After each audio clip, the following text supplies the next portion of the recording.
巷子裡還是一個比較真空的狀態，就很像在做一道模擬題。做好了以後，我們就該去所謂的深水區了，去更近的大家的生活。最開始，張唐就決定以重建公共空間為契機，引導居民們重塑公共生活。之前這裡是一個廢棄的自行車棚，堆了非常多的雜物，甚至有人住在這兒，非常有安全隱患的。就跟這個小區商量，可不可以把它作為一個公共空間再使用。考慮到舊車棚的屋頂遮住了低樓層住戶的視野，張唐重新設計了屋面，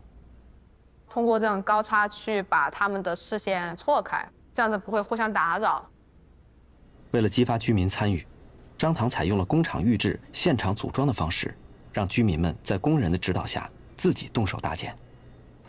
然后我们今天具体做的工作，我们还是在中间这儿開始跟大家介紹。那我們可以改造自行車棚，它是一個機會，讓我們成為他們其中的一員。我們不再是一個旁觀者去調研他們，我們也是鄰居。我跟居民一塊兒，大概花3天的時間，一起一瓶一瓶一瓶這樣子組裝起來的。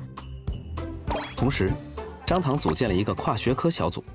成員背景涵蓋了社會學、藝術和設計等專業。他們通過多種視角去理解二項，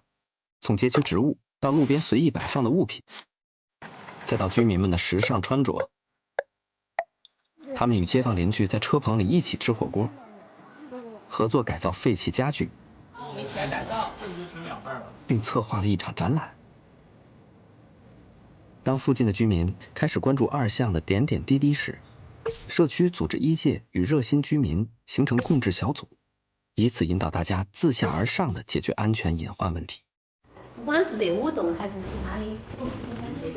居民、租客、商家等等不同的代表進行協商、投票、公示，從他們的角度解決一些很實際的問題。我們就從各自的專業做一些輔助性的工作，有了規範，有了條例，居民就可以自身形成一個專業的小組，自發的去發現問題、解決問題。這個其實比我們一群設計師進去更有價值的。